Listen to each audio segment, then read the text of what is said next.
తెలంగాణ ప్రజలారా, రాత్రి నుండి బండి సంజయ్ బీజేపీ వాళ్లకు మరియు టీఆర్ఎస్ ప్రభుత్వానికి ఒక డ్రామా నడుస్తున్నట్లు అనిపిస్తుంది నాకు రాత్రి నుండి. ఎందుకంటే ఆయన మరి బైన్సా నుండి కరీంనగర్ వరకు 5వ విడత ప్రజా సంగ్రామ యాత్ర చేస్తాను వీళ్ళు అడ్డుకోవడం ఇదంతా ఒక డ్రామా నడుస్తున్నట్లు అనిపిస్తుంది. ఎందుకంటే మరి గతంలో తీసుకుంటే బండి సంజయ్ గారు 4 విడతలు పాదయాత్ర చేసిండట. మరి ఆయన 4 విడతలు ఎవరిని పాదయాత్ర చేసి ఎవరిని ఉద్ధరించిండు, ఎవరికి ఏం మళ్ళేసిండు, ఏం పొడిచిండో ఇప్పటి వరకు ఎవరికి అర్థమైతలేదు. ఈ దరిద్రులకు ఏనాడు ప్రజా సమస్యల మీద కొట్లాడలేదు. ఈ 8 సంవత్సరాలు అలా తీసుకుంటే కులాల పేరు మీద, మతాల పేరు మీద, హిందువుల పేరు మీద, భాగ్యలక్ష్మి దేవత పేరు మీద ఈ రకంగా రాజకీయాలు చేసుకుంటా మసీద్ల పేరు మీద తెలంగాణ రాష్ట్రాన్ని కానీ భారతదేశాన్ని కానీ సర్వనాశనం పట్టించిండ్రు. కానీ ఏ ఒక్కనాడు అభివృద్ధి గురించి మాత్రం ఈ ఇద్దరు మాట్లాడలేదు. మరి బండి సంజయ్ పాదయాత్ర తీసుకున్నట్లయితే ఆయన బైన్సా నుంచి కరీంనగర్ వరకు యాత్ర చేస్తున్నావు. టీఆర్ఎస్ ప్రభుత్వం అన్ని విధాలుగా విఫలమైంది, ఓకే.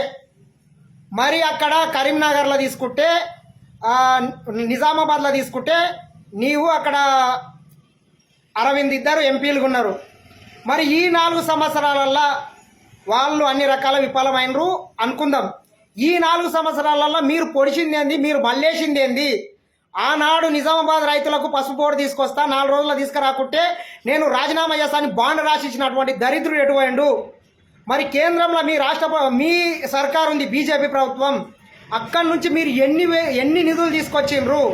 మరి సిగ్గు లేకుండా అదే నియోజకవర్గ ప్రజలు మీకు ఓట్లేస్తే మీరు ఇద్దరు ఎంపీలు ఉన్నారు, మీరు పొడిచింది ఏంది, మీరు మల్లేసింది ఏంది? కేంద్ర ప్రభుత్వం నుంచి మీరు ఎన్ని నిధులు తీసుకొచ్చిండ్రో నీకు సిగ్గు, శరం, దమ్ము, ధైర్యం ఏమన్నా ఉంటే బండి సంజయ్ బయట పెట్టాలి. మా కేంద్ర ప్రభుత్వం ఇన్ని వేల కోట్ల నిధులు తీసుకొచ్చింది, నేను గిది అభివృద్ధి చేసిన, నేను కరీంనగర్లో గీ అభివృద్ధి చేసిన, అక్కడ నిజామాబాద్లో అరవింద్ ఈ అభివృద్ధి గీ చేసిండని చూపించాలి. వాళ్ళ సిగ్గుశరం లేకుండా ఏ ముఖం పెట్టుకొని నీవు తిరుగుతున్నావు బండి సంజయ్? ఇద్దరు దొంగలే. ఇక్కడ రాష్ట్ర ప్రభుత్వం అన్ని రకాల విఫలమైంది, కేంద్ర ప్రభుత్వం అన్ని రకాల విఫలమైంది. భారతదేశంలో నిరుద్యోగం పెరిగిపోయింది.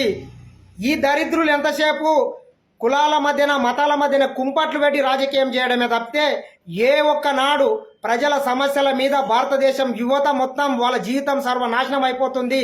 భారతదేశంలో నిరుద్యోగం పెరిగిపోతుంది, జీడిపి పడిపోయింది, నిత్యావసరాల సరుకులు ధరలు ఆకాశాన్ని అంటినాయి. వీటి మీద మాట్లాడండి అంటే ఏ ఒక్కనాడు మాట్లాడకుండా ఎంతసేపు హిందువుల మధ్యలో ముస్లింల మధ్యలో ఏదో పుల్లలు పెట్టి గెలికి వాసన చూడడం తప్పితే ఈ దేశం యొక్క భవిష్యత్తు గురించి, బిడ్డల భవిష్యత్తు గురించి మాత్రం ఈ దరిద్రులు ఏ ఒక్కనాడు మాట్లాడిన పాపన పోలేదు. కావున తెలంగాణ ప్రజలారా ఆలోచన చేయండి. ఈ 8 సంవత్సరాలల్లో నరేంద్ర మోడీ ప్రభుత్వం తెలంగాణ రాష్ట్రానికి ఎన్ని నిధులు ఇచ్చింది, ఇక్కడ ఏం అభివృద్ధి చేసినారో ఒకసారి నిలదీయండి, గల్లబట్టండి, గుంజండి వీళ్ళని. అప్పుడన్నా బుద్ధి వస్తుంది ఈ బీజేపీకి, టీఆర్ఎస్ వానికి. అరే ఏం చేసిండ్రా అంటే ఒక్కడు చెప్పాడు కానీ వాడు భారత్ మాతాకి జై అంటాడు, వీడు జై తెలంగాణ అంటాడు. కానీ ఈ దేశంలో, ఈ రాష్ట్రంలో యువతకి ఏం కావాలి, ఏ రకంగా దేశాన్ని అభివృద్ధి పదం వైపు పరిగెత్తించాలని మాత్రం ఏ ఒక్కనాడు ఈ ఇద్దరు ఆలోచన చేయలేదు. కావున ఇకనైనా ఈ దరిద్రులకు బుద్ధి చెప్పండి. ఈ 4 సంవత్సరాలల్లో వీళ్ళు బీజేపీలో 4 ఎంపీలు గెలిచిండ్రు, ఒక ఆయన కేంద్ర మంత్రి ఉన్నాడు. మరి తెలంగాణకు ఎన్ని నిధులు తీసుకొచ్చిండ్రో చెప్పండి అంటే ఒక్కడు చెప్పిన పాపన పోలేదు. కావున తెలంగాణ ప్రజలు రాబోయే కాలంలో ఈ దొంగలకు బుద్ధి చెప్పాలని మరొకసారి కోరుకుంటున్నాం. హాయ్ ఫ్రెండ్స్, మా టుడే టుమారో యూట్యూబ్ ఛానల్ చూస్తున్నందుకు చాలా థ్యాంక్స్. మరిన్ని లేటెస్ట్ వీడియోస్ కోసం వెంటనే సబ్స్క్రైబ్ చేయండి. అలాగే ఈ బెల్ని కూడా రింగ్ చేసేయండి. మా నోటిఫికేషన్స్ అన్ని మీ మొబైల్లో వస్తాయి. అలాగే మా వీడియోస్ మీకు నచ్చితే లైక్ చేయండి, షేర్ చేయండి, నచ్చకపోతే కామెంట్ చేయండి.